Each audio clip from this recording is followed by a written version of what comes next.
The really interesting part of nonlinear dynamics, to use a technical term, is things change.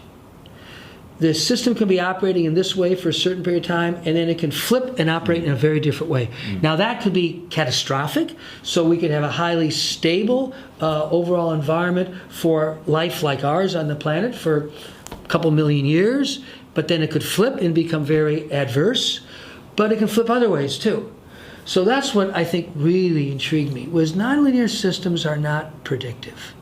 They really have structural causes and structural tendencies, but they can flip. It is literally the technical definition of a nonlinear system. It can generate multiple modes of behavior, and those can be triggered or flipped, actually sometimes quite surprisingly. So what, in dealing into system dynamics, what is it that, from a science base, is contributed to how we deal with these situations that we know do exist, but we don't know how to deal with them? Well, but we're oriented. We know a Renaissance occurred, and there have been Renaissances, tips like that, in many cultures' histories around the world.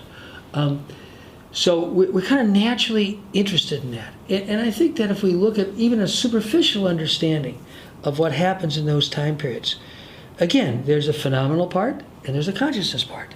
Suddenly, painting, take European history, goes from being very kind of idealistic. You look at the painting of the 11, 12, 1300s. It's not that people didn't understand perspective. They didn't actually use perspective. The idea of perspective has been around since the Greeks, right? But they didn't use it. The paintings are flat. They weren't really interested in depicting reality. They were interested in depicting an idea.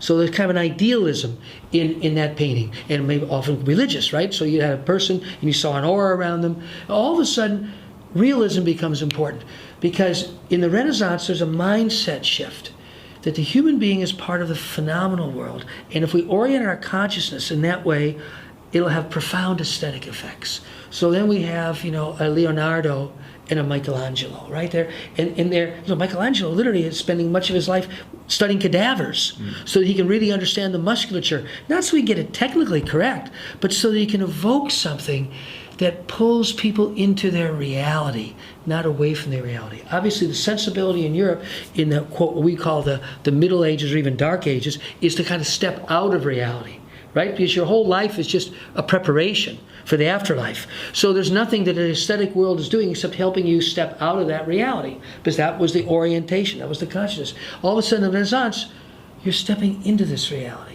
because it's not just about the afterlife, it's about the beauty and joy of living right now. So that just illustrates that these deep shifts, these epochal societal shifts, have, you might say, ultimately, they're aesthetic.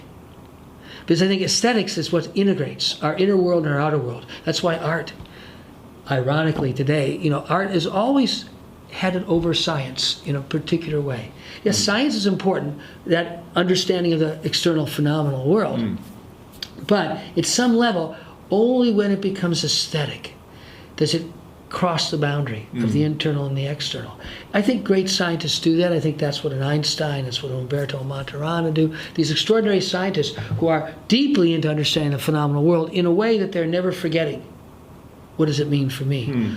Who, as Umberto says, Umberto Maturana, a very famous Chilean biologist, who one of his great sayings is, all things said are said by somebody. So you can't make a statement about the external world without you making the statement. But of course we know the blind spot of modernity was everything becomes so oriented out there, we forget that there's somebody over here seeing what's out there. And that's why that movement of reflection, turning the mirror back and saying, oh yes, I'm seeing something out there, but I'm doing the seeing. To me, that's where real science, where science becomes, I will say, an aesthetic undertaking. And science and art become basically two modalities which operate in a deeply connected fashion.